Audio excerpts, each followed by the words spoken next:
Good afternoon. I hope you can hear me clearly.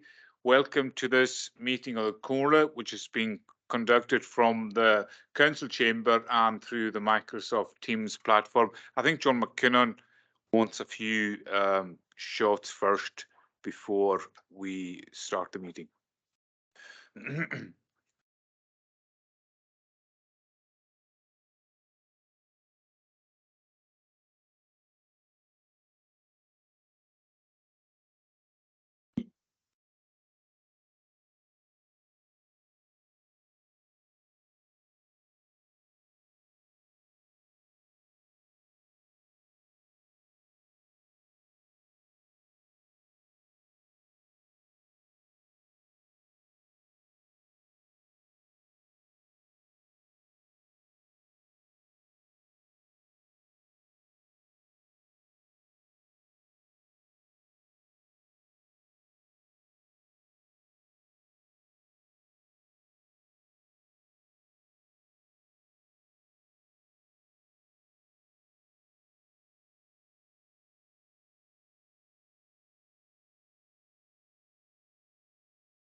Okay, thank you very much, John.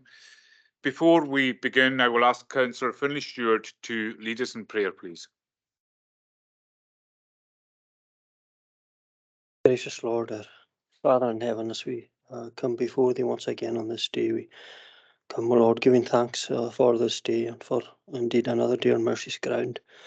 We thank thee, Lord, for every mercy and blessing that has once again been ours on this day. Confessing, O Lord, that we do not deserve even the least of thy mercies, but praising thee and thanking thee that thy mercies are new each and every morning. Great, O God, is thy faithfulness. And Lord, as we come at this time, at this special meeting of the Comhairle, we pray that you would give us wisdom and direction in all that we talk about and all that we decide on. We pray, Lord, for all who are involved, and we especially pray today for our Chief Executive and his staff, and pray for our leader and convener, and we pray for the Chair of Transportation and Infrastructure, Euston Robertson, that you would be with them, Lord, as we deliberate on all that is to be spoken about. And we pray for our island, Lord, and as we meet to discuss the connectivity, that again, O Lord, that you would give us wisdom, knowledge, and direction in all that we say and do. So, Lord, we ask again that you would bless us here together, bless all the staff and everyone involved, and Lord, in the running of this council. So much goes on, O Lord, that is unseen to us, and so much hard work. So we give thanks for everyone who contributes. We pray, O Lord, for our islands as a whole, Lord, and we do pray that when difficult times come and we feel remote and our services fail, O Lord, that we would have indeed that we would have maybe patience and the grace to accept these things, and the grace to accept that we sometimes have different views on what is going on round about us. So Lord, be with us now and go before us, and we give thanks again for our Lord and Saviour Jesus Christ, and for his life and his death and his resurrection, and that we would all look to him as the one who can come and take us from that fearful pit and from that mighty clay, and set our feet upon that rock, which is Jesus. So Lord, be with us now, go before us. Forgive us, Lord, again for our many sins and shortcomings and failings, and all we ask is in Jesus' name. Amen. Thank you very much, Councillor Stewart. The meeting is now being recorded and will be available online following the meeting. I will now ask Derek Mackay, Governance and Elections Manager, to read the Sedierend. Derek. Macadam. Anna Shaw. Leader. I'm sure. Deputy Leader. Para agus water say Kenneth John McLean. I'm sure. Ian A. McNeil. I'm sure. Úsa Jace Eriske agus Benavilia, Ian M. MacLeod, Tommy Shaw. Susan Thompson, I'm here. Úsa Tua, Mustafa Hussein, Tommy Shaw. Úshan Robertson, I'm here. Naherach, Paul Finnegan, Tommy Shaw. Grant Fulton. Councillor Fulton had put us in apologies. He's on the mainland. Skiernan Loch, Robert Mackenzie, Here. Angus Morrison, Skiru agus Carlebach, Ranald Fraser, On the show. Norman MacDonald,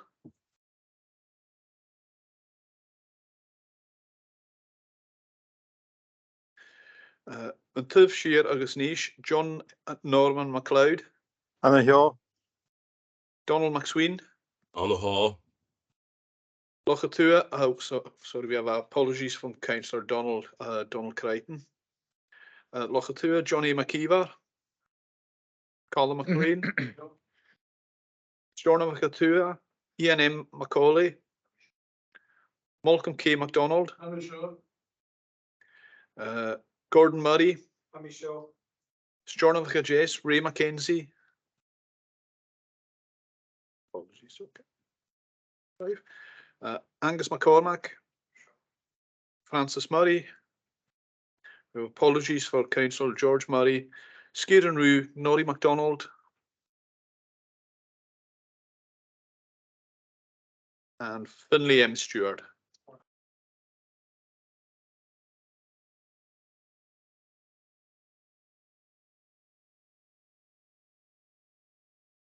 Three members of the quorum present. Okay, thank you very much, Mr. Mackay. Item 1 on the agenda is declaration of interest. You're invited to declare an interest at this point. If you become aware of an interest during the meeting, then I would ask that you declare it at that time. When declaring an interest, it would be helpful if members could indicate briefly the nature of that interest. This helps to make our decision making more open and transparent for the public. Item number 2 on the agenda is a position statement on transport connectivity. This report is for noting and provides a general overview of transport connectivity matters relating to ferry and air services and the negative effect that disruption of these services can have on island communities and businesses. The Chief Executive, Malcolm Burr, will speak to the report and then answer any members' questions. Mr. Burr. Thank you, Convener, and first of all, my thanks to Linda Cunningham, Strategy Officer, who has prepared most of this report for you. I think it's fair to say this meeting arises out of dissatisfaction with both the provision of transport services, primarily but not exclusively ferry services, and the way in which these services are designed and delivered. And this report accordingly provides a general overview of transport connectivity issues relating to both ferry and air services and the negative effect the disruption of these services have on our communities and businesses. I think incidentally at 3.1, the list of background papers there shows the complexity and the depth of the policy environment on transport. We are, of course, actively involved in contributing to and responding to all of these documents and initiatives. But to turn to the report itself, I think it's worth noting 4.1. I don't often bring the implications paragraph to your attention, but financial implications, none of this report, of course, but the considerable financial implications to our communities are referred to in the body of the report. And these, of course, are also future financial implications. How many visitors, businesses, residents, students, potential employees have been discouraged by the ongoing disruption to transport services when considering the Western Isles as a place to live and work. And that we can't measure, but it's undoubtedly a factor. Section A of the report is on ferry services. I won't read that out to you, but 5.3 sets out the legal and contractual framework, often called the tripartite, Transport Scotland, CMAL, Calmac Ferries. You will note there's subtleties within that. Calmac Ferries, which is the operating company, is a subsidiary of David McBrain, which has other duties, and Calmac Harbours, which is distinct from Calmac Ferries, operates CMAL-owned harbours. So there's that. There are lots of crossovers in that arrangement, but it's set out there for your information.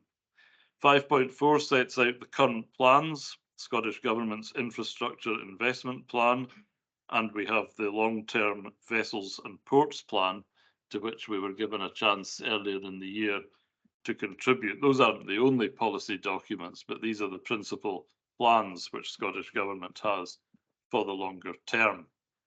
What wider than ferries is, of course, referred to at 5.5, the National Transport Strategy. The Islands Connectivity Plan, a very important document that will take the place of the current ferries plan, which I think it's fair to say didn't meet with much love in this chamber. The ICP, the Islands Connectivity Plan, is currently under development, and that will come back to the chamber as soon as it's sent to us. Also, the STPR, the Strategic Transport Projects Review, STPR2, we've also seen and commented on, sometimes favourably, sometimes not. Moving on to the Calmac fleet itself, you can see that the facts and figures there, which Mrs. Cunningham has helpfully prepared. 4 new vessels on order. You all know the history of that. And those are set out in 5.7 and 5.8. But at the end of 5.8, while smaller vessels are more efficient and cheaper to design and build, the move to smaller ferries could make it easier to move ferries between Calmac routes where required, using standardised port facilities, more straightforward maintenance regimes and interchangeable crew. Where have you heard that before? In this chamber on many occasions, because those were the submissions we made around the time of the replacement of the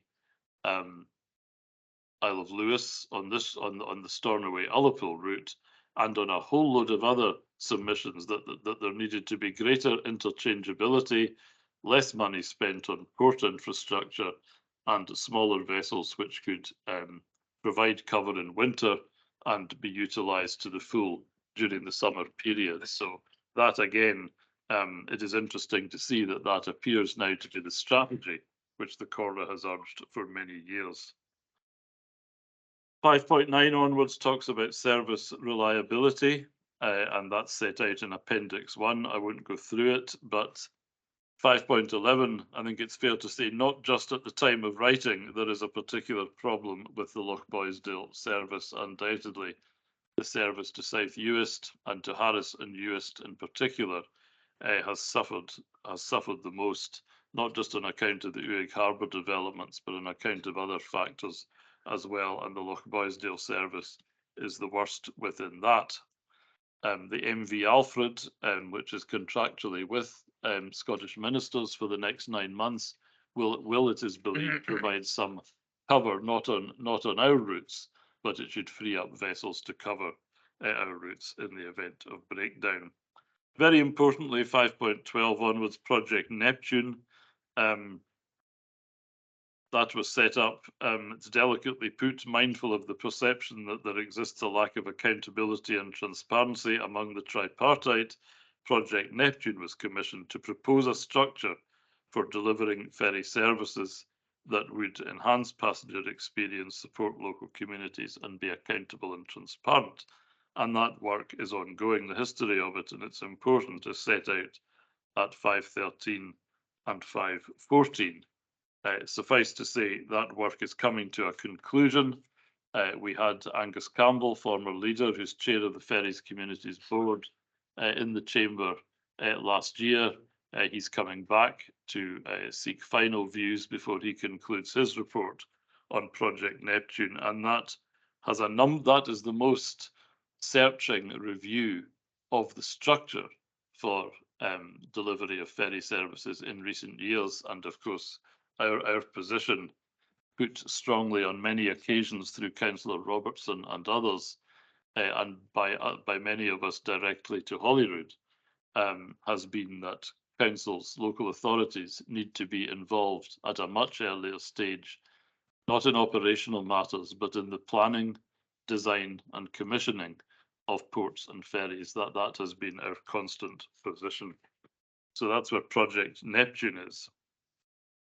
Section B is on aviation services. Again, I won't read it to you, but some interesting information there on service recovery and reliability and an upgrading of flights by Loganair and the infrastructure they use to provide them. But 6.5 is important. Loganair suspended flights between Stornoway, Benbecula and Inverness for 6 weeks, largely due to industrial action at the airports.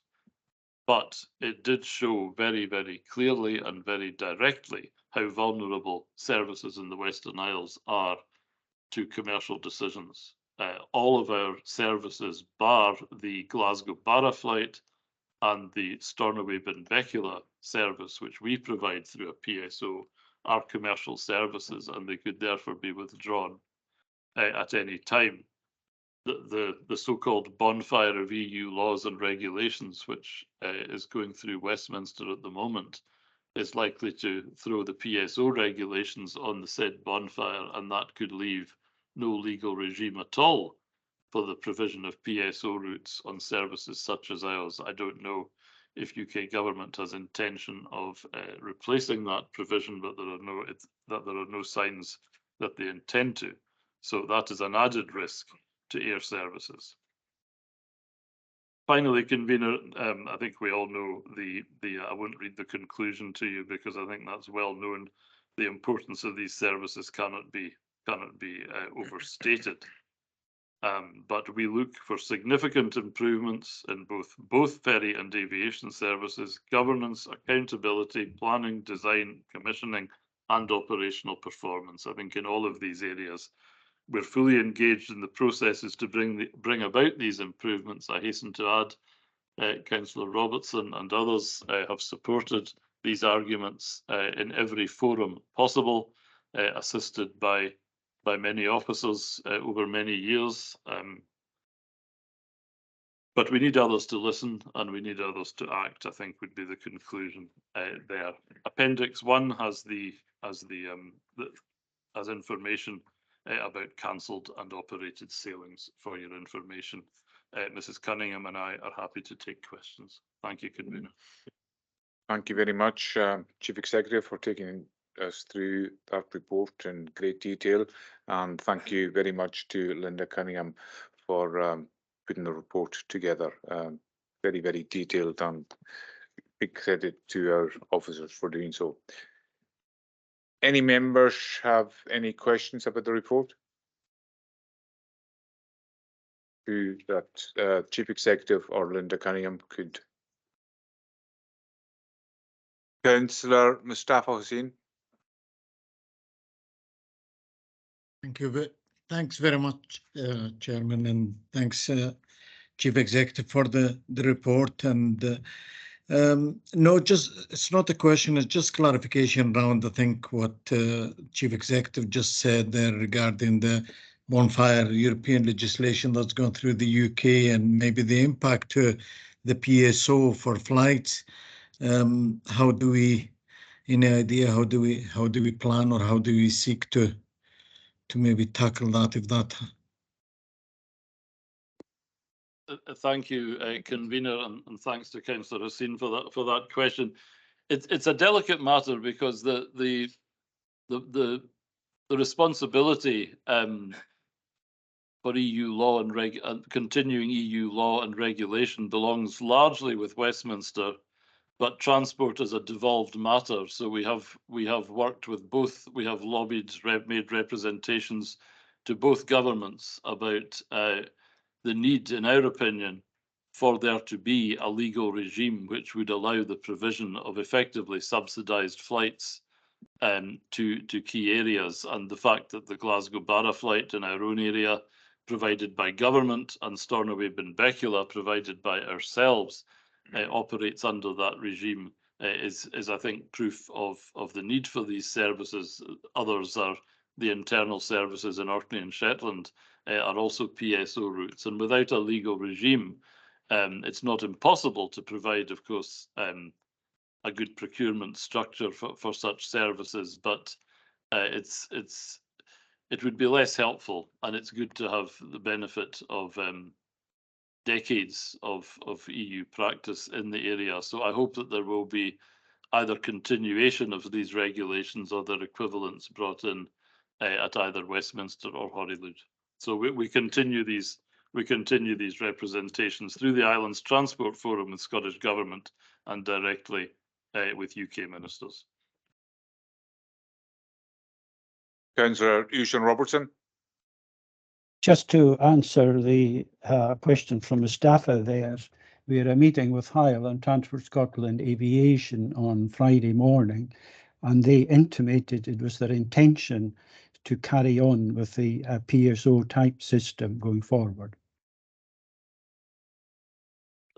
That's very welcome news indeed. We had hoped that would be the outcome. Certainly great news, Councillor Robertson. Councillor Susan Thompson.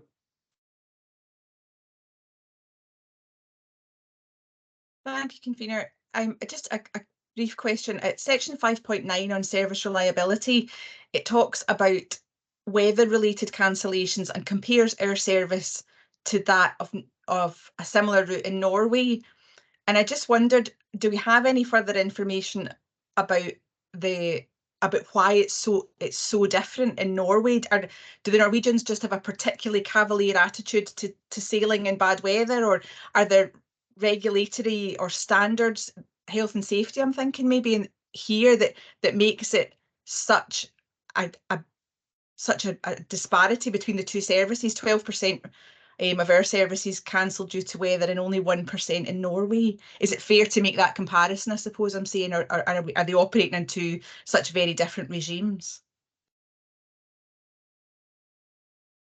I'll ask Mrs. Cunningham to assist if she can, but this is information which comes to us from an external body, and it is they who have, they believe, compared similar routes. I haven't personally looked at the data, but they're stating that those are incomparable routes. But perhaps Mrs. Cunningham can assist. Thank you, Chair.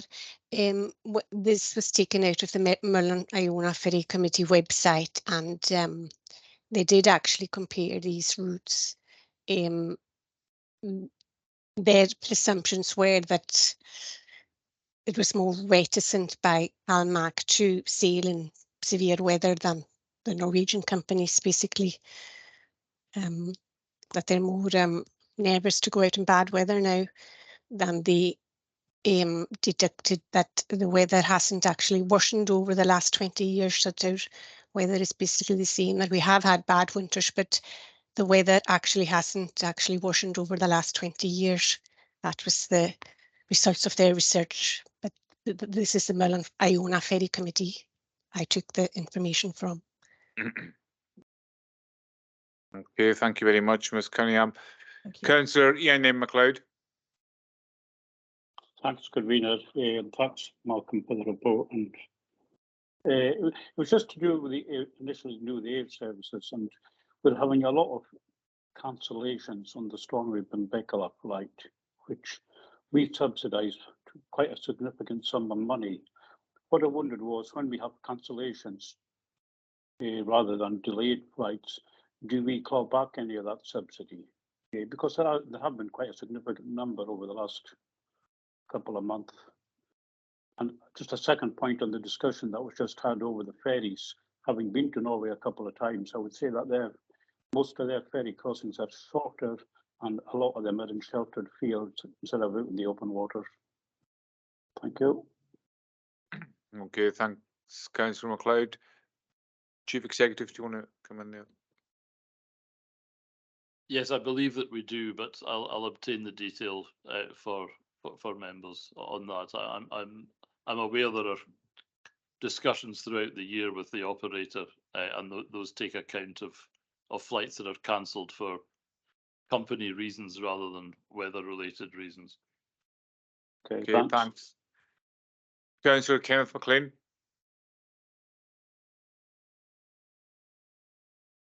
Thank you, Commander. It was more just try and make sure when we're discussing things like PSOs with Transport Scotland to highlight the fact that a lot of the issues surrounding these are to do with patient travel specifically, and I think that needs to be focused on far more. For instance, we've seen changes to the PSO for the Barra to Glasgow flight, which were welcome and very good, but it does little to solve the patient travel issue because so few patients go to Glasgow now. Giving a second NHS seat doesn't really do anything for that flight. The real issue is connectivity through the islands, not for Barra at least. This is a Barra specific issue. Our issue is getting up to Stornoway. Thank you. Okay, thank you very much, Councillor McLean. Councillor Ian Archie McNeill. Thank you, Convener. My question is a duplication, more or less, of Councillor McLean's.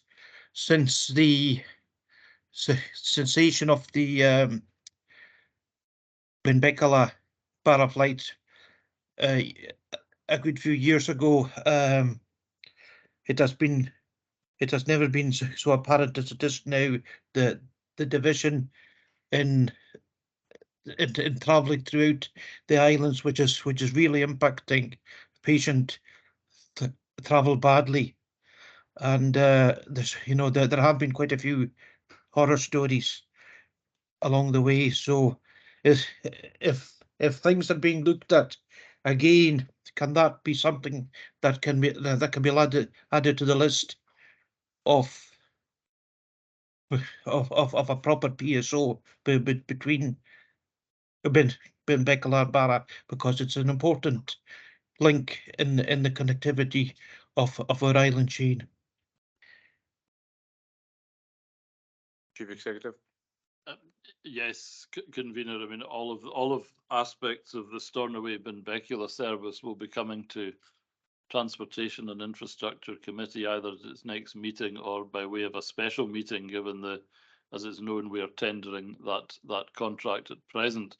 I think we always seek to provide maximum convenience for passengers. It has to be borne in mind, though, it does take two to tango on this, because the Barra Benbecula leg is Calmac dependent. The Benbecula Stornoway element is Loganair dependent, and they must work together in that regard. We can bring them together, but we can't always ensure that that's the case. But yes, patient travel, given the high proportion of NHS patients from Barra and US to have to come to Stornoway, that should be very high up the list of contractual conditions with Loganair. But we can't make it happen because it does depend on two companies, not just one. Okay, thank you, Chief Executive. Councillors McLean and Robertson, is that legacy hands? Oh, no, I was going to make a point. Okay, come in, Councillor Robertson. It was just in answer to Councillor Ian McLeod's question. Myself and the leader had a meeting with Loganair, I think it was on Thursday of last week, where the issue of charging for cancelled flights, etc., came out. David McLeod, the officer, was there too. So they do keep an eye on flights that are cancelled and make sure that there's no charge against the Comhairle. In relation to patient travel, in a meeting with Comhairle again last week, and Transport Scotland Aviation again raised the issue of patient travel, particularly in relation to Barra. The disappointing thing for me is that at these meetings you have NHS Orkney and NHS Shetland at the meeting, but never NHS Western Isles. I made the point again, and the Chief Executive of NHS Orkney said they were all meeting later on this week and she would raise the issue. But it's been very difficult to get NHS Western Isles to engage with us, and we raised this consistently, I have to say. Thank you, Convener. Okay, thank you very much, Councillor Robertson. Councillor Ian Macaulay. Thanks, Chair. 6.5 there regarding the Loganair suspending flights. Sorry, have I got the right one here? I'm just going to speak about the Inverness one. I think this. That's 6.5. Yes. The 6.5. Yes. I mean, they said they were doing this because of the industrial action and because of the work to rule, which personally I quite got a bit of sympathy for. They don't have a flight full of people that has to turn back from Stornoway and end up having to pay for them. But once the dispute was, the industrial action was finished, this was plainly not the reason they were doing it. It was for other reasons better known to themselves, because they carried on not doing that route. This seemed to be a convenient excuse for them not to do it, if you ask me. I spoke to an oil worker who had the ridiculous situation of going to work in Aberdeen via Glasgow. And I know of another elderly gentleman trying to get to Inverness from Uist, who 2 weeks in a row had to go via Glasgow and get a train up in the afternoon. So he had to make that return journey twice within 2 weeks. Unfortunately, he wasn't eligible for a companion and had to do all this on his own. And I'm just wondering, have Loganair, or are they going to be asked about this, and why they carried on with that stoppage, even though the industrial action had finished? Answer that one, Chief Executive. Councillor Robertson probably is better informed on that than I, but I know that the company said that having the industrial action having ended, there were then no bookings for the immediate period. I don't make any comment on that assertion, but that was said to be the reason for not resuming flights, and was that of course there had been no bookings when flights were off. But Councillor Robertson may have a closer line on that. Councillor Robertson. Yeah, you've covered it accurately, Chief Executive, and I can send my correspondence with Jonathan Hinkle's Loganair to members, if that'll help Councillor Macaulay on that very issue. Yeah, I think that would be very, very helpful, Ishan. Thank you very much. Councillor Angus McCormack. Thank you very much, Convener. In relation to the question of patient travel, I wondered if I could add in to that discussion the question of escorts for patients, paid escorts for patients, which is an issue that's been ongoing for many years now. Through the Hebridean Men's Cancer Support Group, we have been pushing this matter, and Wiki have also taken up this as an issue. It's been raised with Hamza Yusuf when he was the Minister for Health, and he did say that he would come back with a solution, but there has been no solution. And I wondered if it could be fitted into the discussions that we are having in this particular issue, because it is very necessary for people who are going away for diagnosis or sometimes treatment to have somebody to escort them, especially if they're elderly. And very often we find that here in the Western Isles Health Board deny people an escort, a paid escort. And this is not acceptable. We should not treat people in this way. And I just wondered if that could be part of the discussions in future, please. Thank you. Chief Executive.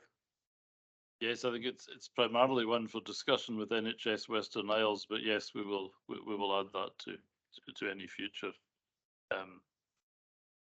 either contractual or policy discussions. Okay, thank you very much. Do any other members have any questions? Councillor Eushan Robertson again, sorry, Eushan.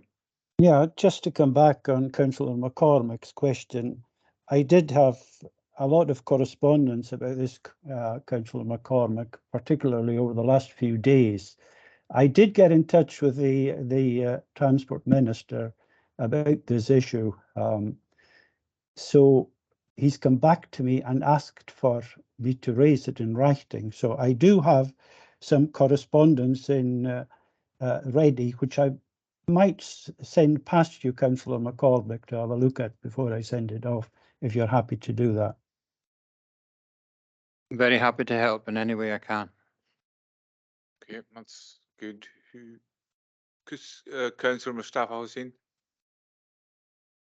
Thank you very much, Chair. I welcome the good news by Mr. Robertson regarding the PSO and all this discussion that we have around the air services that highlight how fragile the situation we found ourselves in. I think my view is, and I think all connectivity to the Western Isles should be considered as lifeline services. I mean, we have regular question from our constituents sometimes to say, you know, because I know it's a commercial decisions, when you see flights going from Stornoway to Southampton for £50, but you go from Benbecula to Glasgow and you pay more than you pay from if you were flying from Glasgow to New York. So I know it's commercial decisions, but I think connectivity should be to the Western Isles should be discussed as a lifeline service for me. So thank you very much. Okay, thank you very much, Councillor Hussain. Councillor Kenneth McLean. Hi there. Yeah, thank you, convener. It was just to say that I'd previously, going back to patient travel, I'd previously written to NHS Western Isles about this, about escorts too, and the need for multiple people to take multiple days off work, etc., and the compensation being quite low, in my opinion, when they're giving up their work days and the getting childcare and all the rest of it. I did get a response. It wasn't a very good response, but I'll share that with the rest of the members later on. Secondly, just in case Ocean's feels that we've been bombarded, just to say that I think we all know he's working hard to get the stuff done, and I know we keep repeating the same complaints. It's just a difficult job, just in general. Thank you. Okay, thank you very much, Councillor McLean. Any other member wants to come in? Councillor Norrie MacDonald. Thanks, Chair. My apologies for being late to the meeting. I don't know if I'm going to say anything that's been covered already, but I think the unreliability of the services we're talking about here, talking about connectivity. I was trying to get onto this meeting, so connectivity is a big issue. Internet connectivity, I couldn't get onto this meeting because of that. But connectivity itself and the unreliability of it is harming our potential for any kind of sustainable development in these islands. You know, the lack of confidence in the transport network is it reaches across everything from business uncertainty to tourist uncertainty to our uncertainty in planning we're trying to get on and off the islands. You know, the whole thing is part of the same picture. And for any of us to try to be remotely forward thinking in terms of how we're going to sustain our population, we need to ensure that we're putting the utmost pressure on Scottish Government for connectivity and the reliability of connectivity on these islands, because we're talking about building communities here. There are so many things that have cropped up in the last couple of months that are, it looks like they're intended to destroy communities here. Reliability is paramount going forward. And I think the least we can expect is, I would say, the chairs of our own transportation committees between ourselves, Highland, Argyll, Bute, etc., affected communities that are served by Loganair, Caledonia, McBrain, and Seaman, etc. The least we can expect is that a position for them on the boards of these companies, or however they're formed or reformed, hopefully going forward. We need representation at that table, not dentists from Denmark or whoever they are, jewelers or whoever, with no ties to these islands.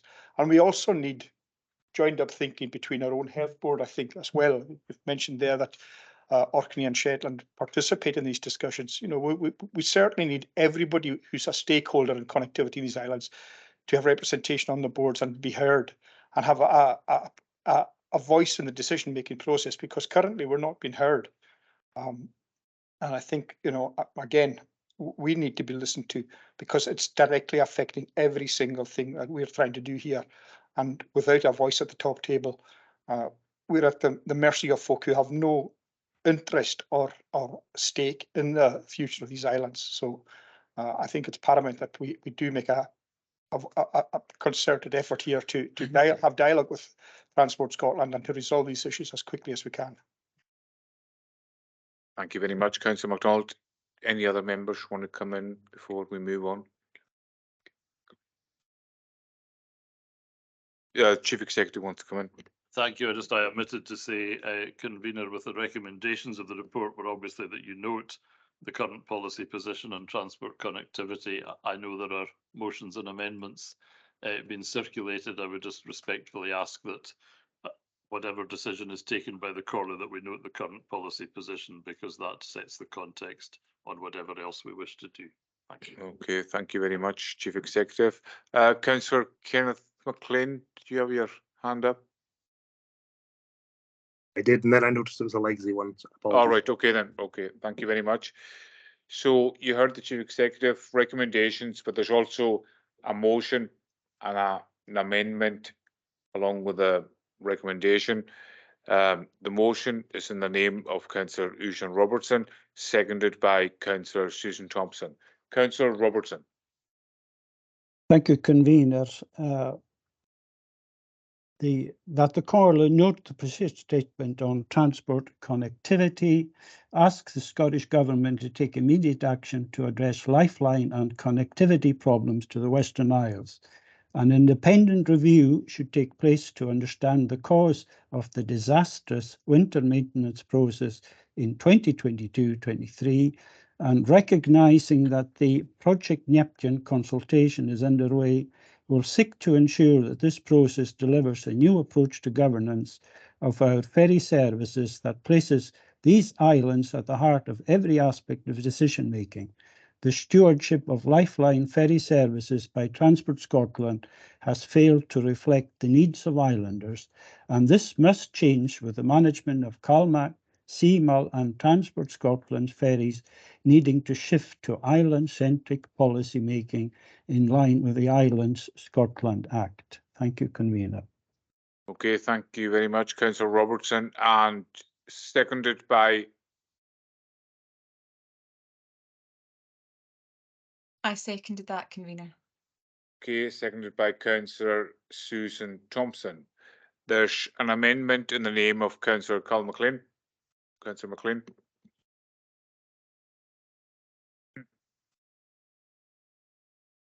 Thanks, Chair.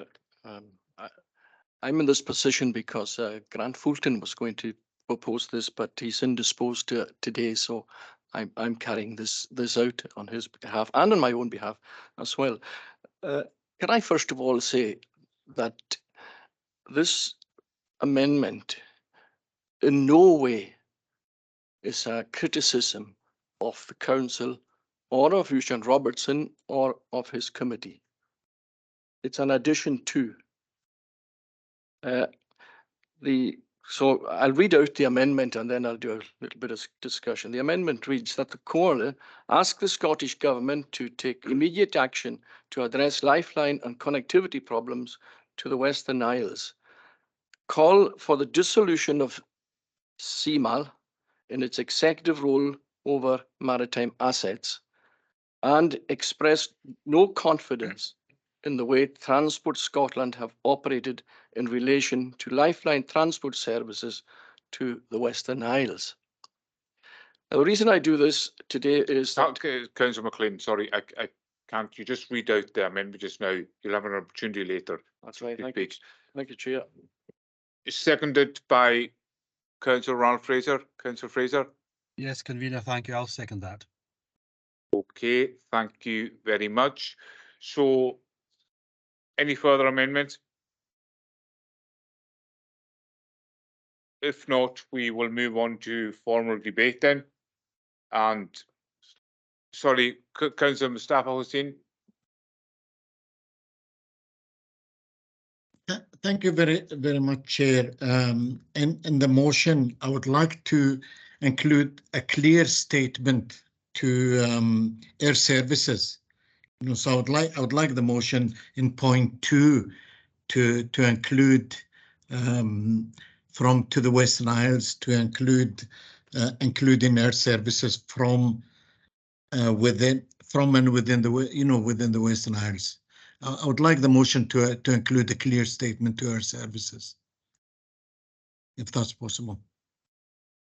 What do the proposer and seconder of the motion say to that? What Councillor Hussain was saying? Councillor Lucian Robertson? Well, I have no problem with that, convener, if I can explain why I left it out in the first place. Yes, I carry on. I was a bit nervous, I have to say, convener, because Loganaire's up for sale currently, and they're the only game in town, and a lot of people are quite nervous at who might take over Loganaire, and that they potentially would look at some of the services that come into the Western Isles on a commercial basis, might do away with them, really. And we have argued consistently with Scottish Government about the need for more PSOs, and that's always been turned down. But I'm quite happy to include what Councillor Hussain has mentioned, if my seconder is happy as well.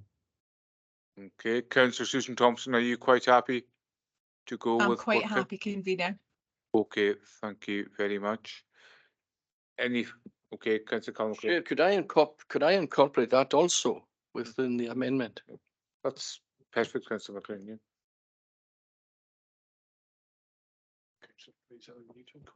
Does Councillor Fraser agree to that? Yes, happy with that, convener. Thank you. Okay, excellent. Any further amendments before we move to formal debate? No one in the chamber, no one online.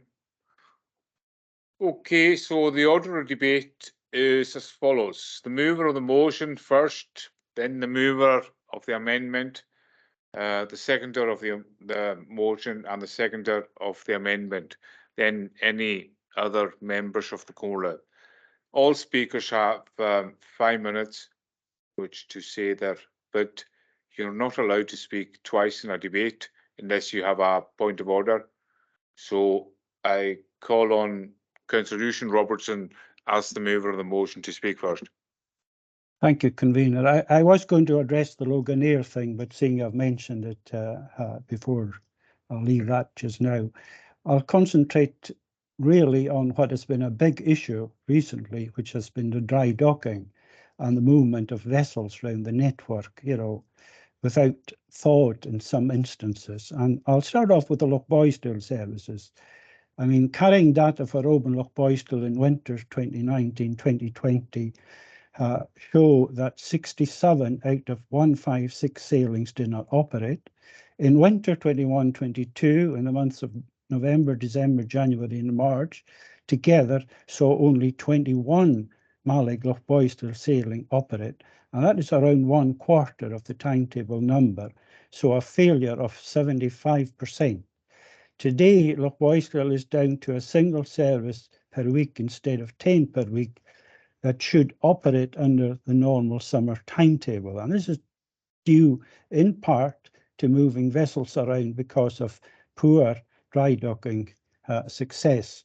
Lochmaddy services have seen significant disruption due to the Oud closure that extended beyond the original schedule. There has also been avoidable uncertainty created by CalMac around the proposal to send MV Hebrides to dry dock before the new MV Clansman would be in position to relieve. Only the intervention of the Comhairle and with the support of the Transport Minister that we were able to sort out that mess. Harbour services did not operate for the entire period of the Oud closure, and this was impacted further by the extended works. The MV Hebrides dry docking caused significant uncertainty and business impacts in Harris. Tarbert and Lochmaddy's summer capacity has been drastically reduced on MV Hebrides by the decision of CalMac to withdraw missing index based on a large proportion of sailings. CalMac have asked for additional crew at a cost of 800,000, and Transport Scotland have refused to provide this, despite Comhairle figures suggesting the net cost would be as little as 300,000 once lost revenue was recovered. We learned at the weekend that CalMac have employed additional crew for MV Glensannox, yet they have not used this crewing to reinstate capacity on the Hebrides. Stornoway services were impacted by the MV Loch Seaforth breakdown, which saw the vessel out of service for 10 to 12 April. This follows major engine failure this vessel experienced in 2021, when the failure of CalMac to replace piston screws led to a major engine failure. This despite the vessel having been through the 2021 dry dock process. Borough services have been significantly impacted in previous winters, with the Comhairle having to strongly advocate for better operational decision making. Sound of Harris and Sound of Borough services operate well, but both have constrained capacity, and the Comhairle have made the case for these services to operate more extended timetables to improve resilience across the Outer Hebrides, and that is currently happening on the Sound of Borough, an argument we've been making for about 10 years, and we did a socioeconomic study to prove, the need for that. The issue of, I've been keen to see the report back from Angus Campbell on Project Neptune, which is due to be finished at the end of May. I think governance is something that concerns us all in relation to CalMac, CMA, Transport Scotland, Scottish Government. And I think all the islands are in this together. When you start moving a vessel round, as somebody once said, you just move the row. We're looking currently at the Hebridean Isles, which is potentially going to be out of action for the rest of May, which probably at some point will impact on all of us. So I think I would be keen to wait until I see the report back from Angus after his visits to all the islands to see what the view is in terms, particularly of governance. I know there's a lot of argument in the community about who's better, CalMac, CMAL, etc., etc. The other thing we need to see is a movement of Transport Scotland Ferry Division officers to island locations. And we have advocated that in the past, particularly when new jobs come up. The latest one, Mr. Roddy MacDonald got a position, but it was an internal advert which he got. We thought with a name like Roddy MacDonald, he might be an islander, but unfortunately, that was not the case. It was somebody based in Edinburgh. I think it's really, my problem with Transport Scotland is I don't think they really understand the impact ferry cancellations and difficulties have on island communities. I think that's quite clear. I have good engagement with CalMac, with those that live on the island here, one in Scalpay and one in South Uist, and they fight their corner very hard, but it's hard at times to get past CalMac management in Gourock. And I think until we see a movement out of these areas to island bases, we are going to struggle. Thank you, Convener. Okay, thank you very much, Councillor Robertson. Councillor Colin McLean as the mover of the amendment. Thanks, Chair. The whole report actually sums up what should be done. I see what the Chief Executive said at the end. He summed it up, the report, very well, by the way. He says this: others to listen, others to act. In order to do so, I would contend that we need to exert pressure at a political level. As MacDonald said it, not even MacDonald has said that. He said this: we're not being heard. He's absolutely true in that. This amendment shows us that we will be heard. I'm going to quote some figures, and I give credit to Harris Development Limited. They've done a terrific work in what they've done in the past year or so. They mentioned in a presentation to ScotGov cross-party group on the islands Wednesday, 19th of April. They mentioned this. Ewist and Harris suffered losses of at least 8.25 million for a 4-month period last year when the mezzanine deck was not used, and indeed parts of the main deck were not filled either, resulting in almost 10,000 fewer vehicles being carried in that period compared to the same period in 2019. The report says it. There's been unreliability, lack of connectivity, and in a letter to the First Minister, the Harris Development write this, to the First Minister and to the Minister of Transport. He says this: "We are calling for immediate action before our island's economies are destroyed through the current situation." And I would say that the current situation needs action. We've had plenty of meetings, and I don't blame at all Councillor Robertson for this at all. I don't blame the Comhairle. The Comhairle are doing extremely good work, the officers in the Comhairle. But we've had meetings, we've had consultations before, and we're waiting now for another consultation and the result of that consultation. When will that be? We don't know.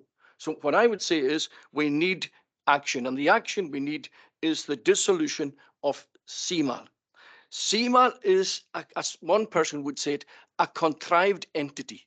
It is meaningless today in today's world. They're responsible for procuring vessels and maintaining owned infrastructure. Are they doing that? Are they supplying? One of the Susan Robertson mentioned about the data between Norway and the Western Isles as reliability. The reason for that is very simple. It's to do with reliability, the aging of the vessels we've got.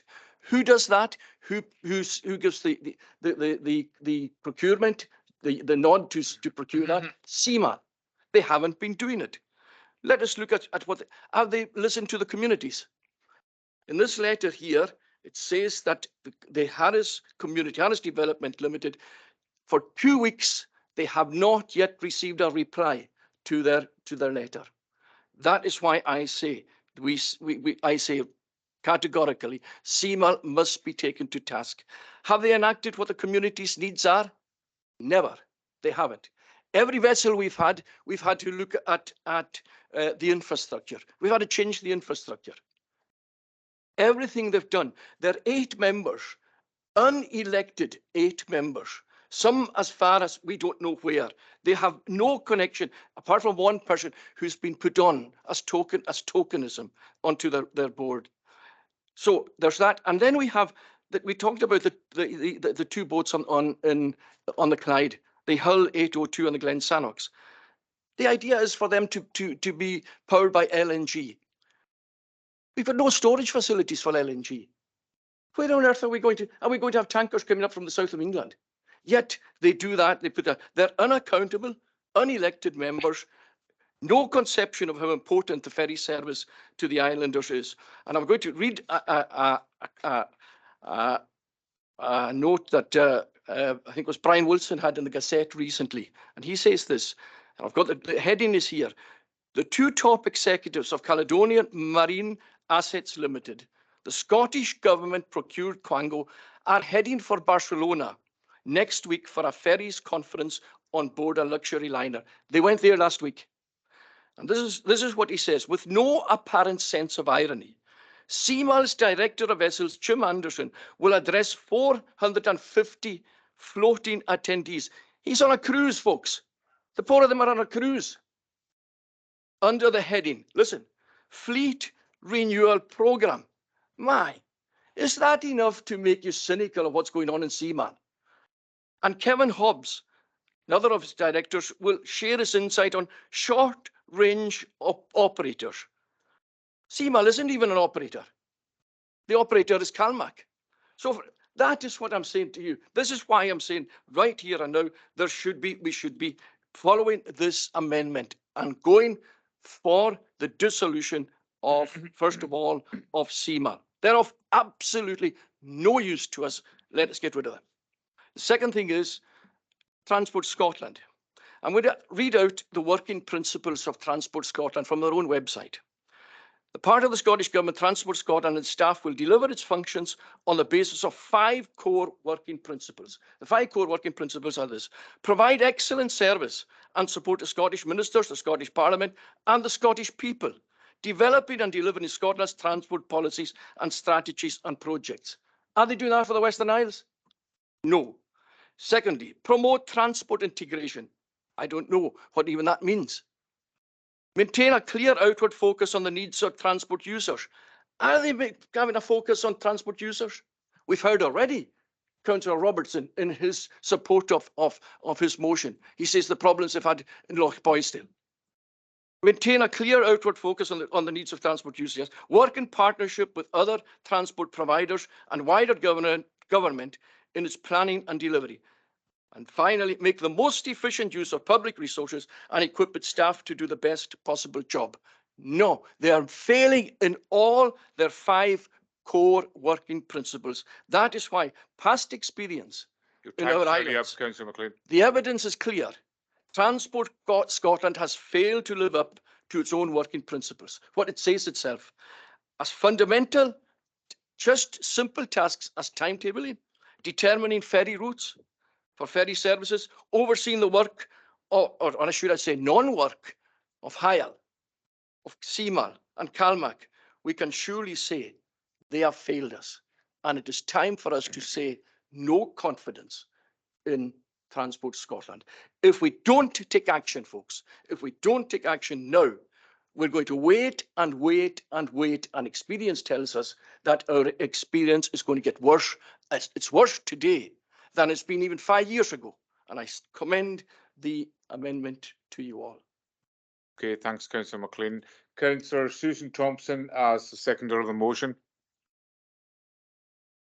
Thanks, convener. Councillor Robertson has made the argument so comprehensively that he has really left me with nothing to add, so I won't take up any more of anyone's time. Okay, thank you very much, Councillor Thompson. Councillor Ronald Fraser as the seconder of the amendment.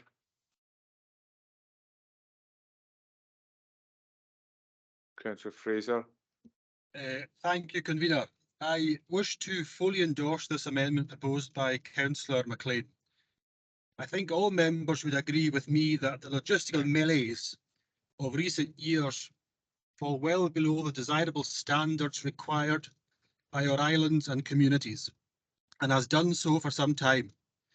I believe that this amendment will embolden our Comhairle stance when in discussions with the Scottish Government and send clear a signal to ministers that Comhairle members in tune with our constituents from the Butt to Barra are united in one voice in demanding a distinct improvement in affairs.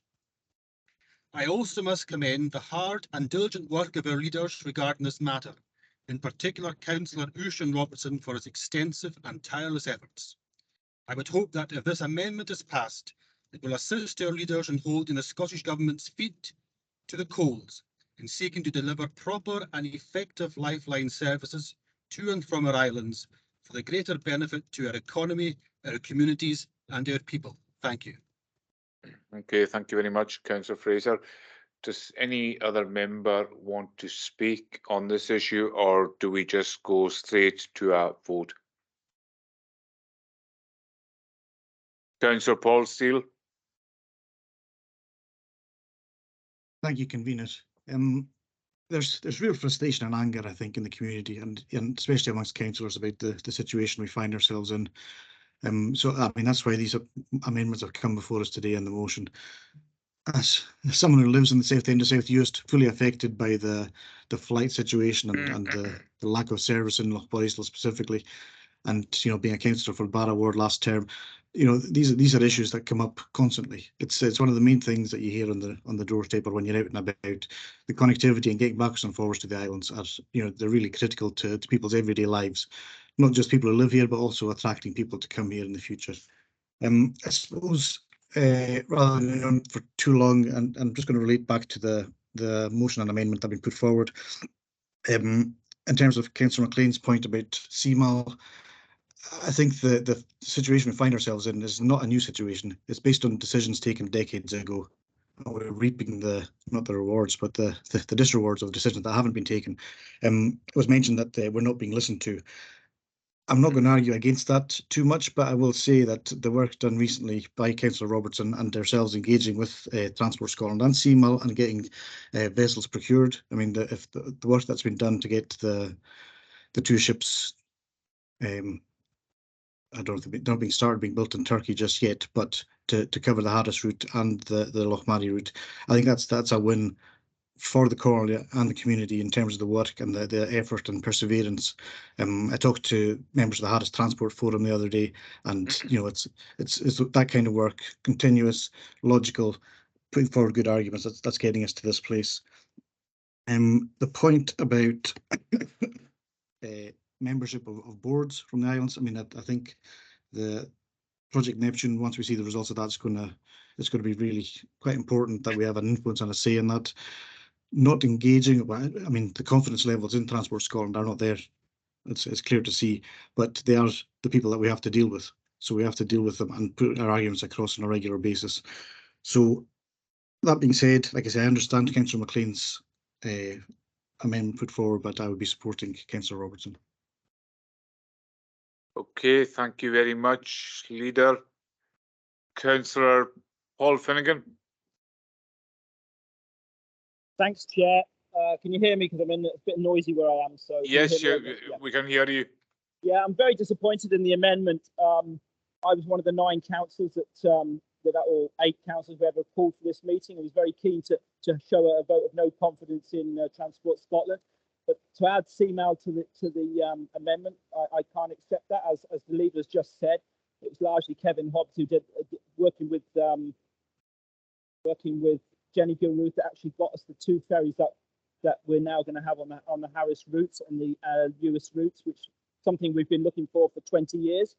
And it's, it'd be nice to have been consulted on that amendment before it would actually go ahead, because I wouldn't have accepted that. I'm very keen to have a no vote confidence vote in Transport Scotland, but not with the CMAL element in it. I have to support the motion. It's really, really frustrating, I have to say. Thank you. Okay, thank you very much, Councillor Finnegan. Councillor Mustafa Hussain. Thank you very much, Chair. I think I'm finding it very difficult to not agree with Councillor McLean or anything that's been said, to be honest, and in terms of the way we've been ignored many times and we're not been listened to.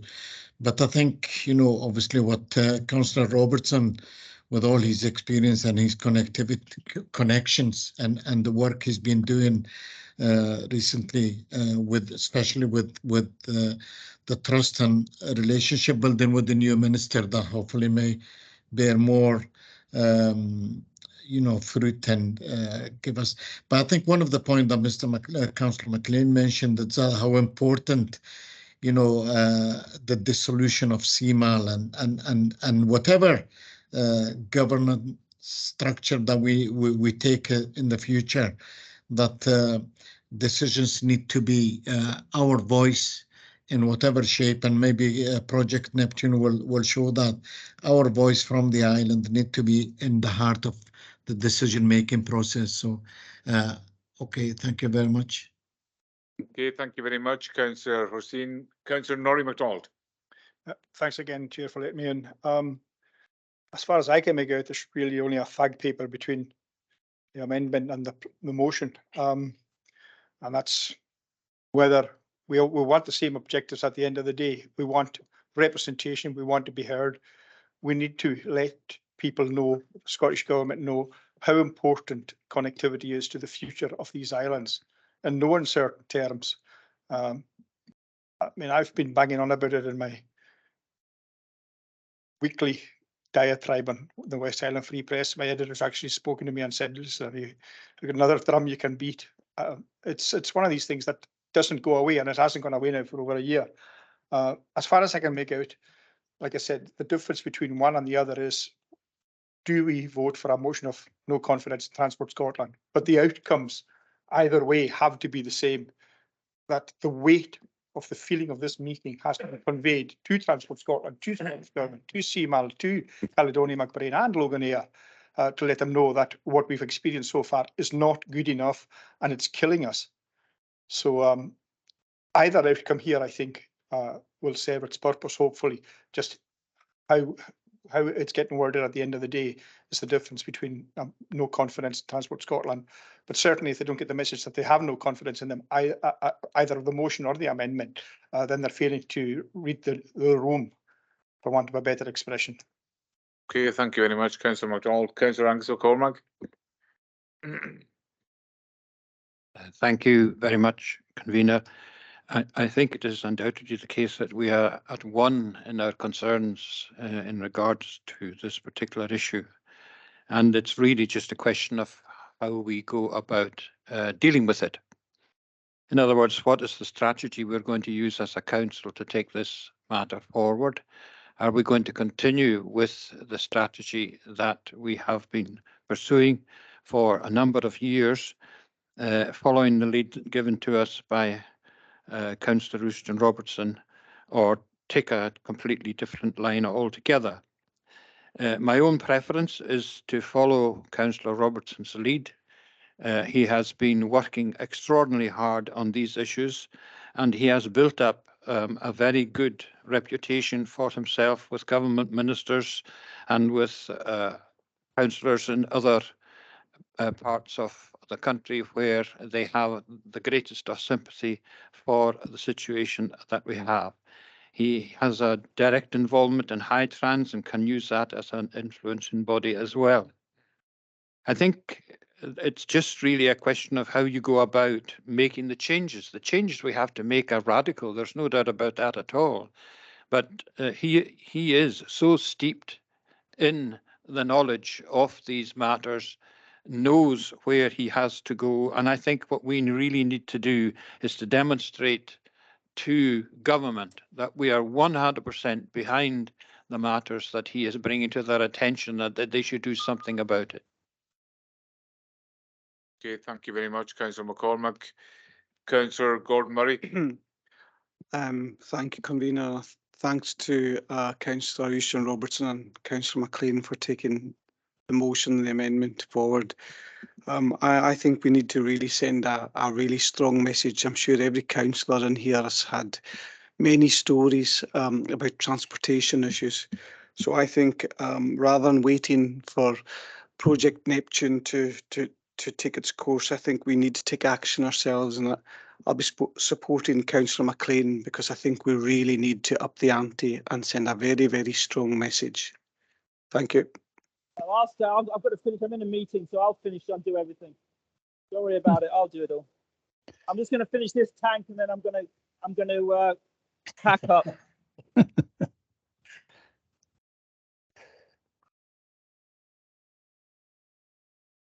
Okay, Councillor Macaulay. Thanks, Chair. Like previous speakers have said that everybody's wanting the same result. We just want to know what's the best way of going about it. And I think having a motion of no confidence will get the headlines that we need.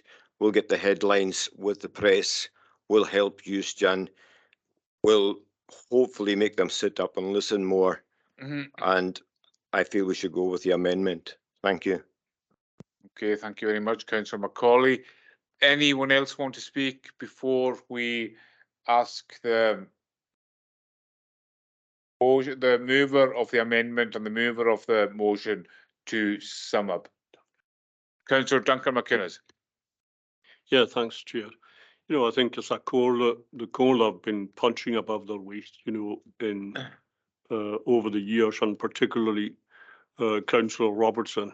He's developed respect over the years. He's got the ear of the minister and many ministers before them. And like any other government, you know, there's changing ministers all the time. But I think as a Comhairle, the strength of us is the reputation we do have within Scottish Government. I think we do have that. And certainly with Project Neptune at the current moment in time, where you're in the fortunate position of having an ex-leader, you know, as chair of Project Neptune. So I'm sure that Angus Campbell is scheduled to meet the Comhairle before the end of this month. and that we should follow the due process of making sure that our representations are clearly understood, and we're all fully aware of the problems that ferries have had in the past. We're now seeing that the fruits of the lobbying that has been done by this call, in particular with 2 new vessels, is undoubtedly, the work that has been done by Euston and others. And I certainly think that the respect that Euston as a chair and also the chair of High Trans is well known and respected within government, and I'll be supporting the motion. Okay, thank you very much, Councillor McInnes. Anyone else before we move on? Okay, now go to the mover of the amendment first to sum up, and then the mover of the motion. So Councillor Colm McLean as the mover of the amendment to sum up, please, Colm. That's you now. Thanks, Chair. I think most councillors have come to the conclusion, and I agree with them all. The majority of councillors agree that the state of the connectivity of our island communities at the moment is, to say the least, dire. What we disagree on is what action we should take. And I strongly stress that the action we should take is what's in the amendment. As Councillor Macaulay said, we need government to listen to us. And if they're not listening to us in this amendment, I don't believe, I agree, Councillor Robertson is doing the best he can, but I feel that we must be stronger in the wording of our motion. And that's why I put in the amendment, so that they sit up and start listening to us. They haven't listened to us in the past. They haven't. Why on earth are Seamal going on a junket to the Mediterranean and then pretending that they're doing things there that they're not doing at home? I commend the motion to you simply because, as well as Councillor Finnegan says that he objects to the Seamal part going in. I'm sorry, I didn't put it to him, but it's part of his own group. The Harris Development Limited have actually commended that, and as he knows himself. And I could say again, Harris have been desperately affected, as have the youths, and you need to act. You need for them to listen. I finish with this. A letter, again, it's from the Harris Development Limited, and they're saying this here again. He says over and over, the consensus is that the time for discussion was over and that urgent action is needed. That is what the amendment sets out to do, that we have urgent action. We've been waiting much too long, and I urge councillors to support the amendment. Okay, thank you, Councillor McLean. Now, Councillor Euston Robertson to sum up as the mover of the motion. Councillor Robertson.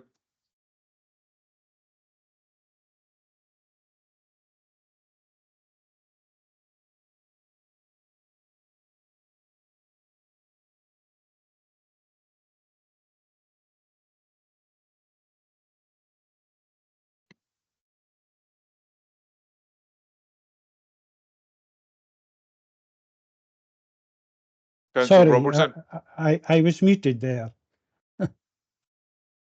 I'm losing my voice. First of all, I kind of like to thank Councillor McLean and Councillor Fraser for the nice words. I have worked quite hard on this over the last few years.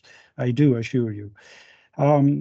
My problem is with, in terms of amendment, is the reference to Seamal. I'm in the same space as Councillor Finnegan, and I did meet with the leader and Councillor Finnegan with the Harris Transport Forum last week when I was down in Tarbert, and they take an entirely different view on the actions of Seamal. Now,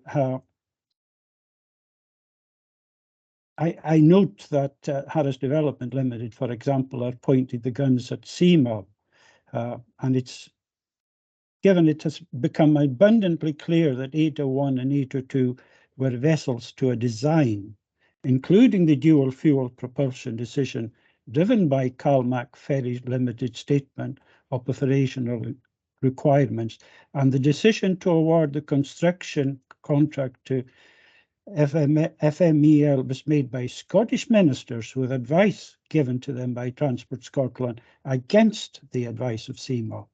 Since this disastrous procurement, CMAL have been instrumental in getting ministers to award an additional 110 million for 2 new ferries to service the Little Minch. And currently, CMAL are supporting us in our arguments with Scottish Government about the replacement for the Lord of the Isles. Now, we've got a new Minister of Transport, the 6th in 6 years. So every time you get a new minister, you're starting with another blank sheet of paper. So I have alerted the minister to concerns from members about Transport Scotland, and he asked to be given some time to look at how Calmac, CMAL and Transport Scotland are working. And I would wish personally to give him that time. He has, to be fair, given us a direct line to him, and that's the first time it's happened over the period of 6 years I've been involved in as the chair of transportation. And that became very useful last week when we had the issue of the Hebrides, will it stay, will it go, MCA, Clansman and so on. He was very helpful over that period. He was easy to get hold of. And then his engagement with Calmac and MCA helped keep the Hebrides on the route until the Clansman arrived. So, and Callum did mention the mess deck, which is a very difficult one for us. We have written the minister on a number of occasions on the mess deck. It has been a huge loss to the community. The ferry runs to timetable rather than to capacity, and the previous transport minister said didn't make sense not to be using the vessel to its full capacity at a meeting in Tarbert, but nothing has changed in the meantime. But I would wish to give this transport minister, who has engaged well with the Comhairle, that time to get his feet under the table and see how things are working or not working. And it's important for me to have that kind of relationship with the Scottish Government. And I think a motion of no confidence in Transport Scotland would have the opposite effect. And myself and the leader have made quite clear to the Minister our views on Transport Scotland, Calmac and CMAL. So I'll leave it at that, Convener. Okay, thank you very much, Councillor Robertson. So how do you want to do the vote? Roll call? Is that everyone quite happy with that? Everyone online happy with that roll call vote? Yeah. Yeah. Okay, Maha. Yeah. So I will ask Derek Mackay, the Elections and Governance Manager, to go through the roll call. Yeah. Okay. Right. So the motion is in the name of Councillor Lucian Robertson, seconded by Councillor Susan Thompson. And the amendment is in the name of Councillor Colin McLean, seconded by Councillor Ranulph Fraser. So you clearly say motion or amendment when I call your name. Nachgaram? Motion. Leader? Motion. Duncan McInnes, MBE. Kenneth John McLean. Motion. Ian A. McNeil. Motion. Ian M. MacLeod. Motion. Susan Thompson. Motion. Mustafa Hussain. Motion. Lucian Robertson. Motion. Paul Finnegan. Motion. Robert Mackenzie. Motion. Angus Morrison. Ranulph Fraser. Amendment. John Norman MacLeod. Amendment. Donald McSween. Motion. Johnny McKeever. Colin McLean. Amendment. Ian M. Macaulay. Amendment. Malcolm K. MacDonald. Amendment. Gordon Murray. Amendment. Angus McCormack. Francis Murray. Norrie MacDonald. And Finlay Stewart.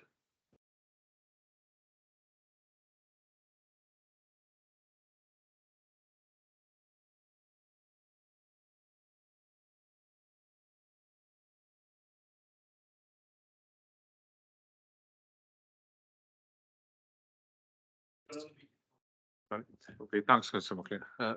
Convener, that's 18 votes for the motion and 6 votes for the amendment. Okay, thank you very much, Mackay. So that's 18 votes for the motion and 6 for the amendment.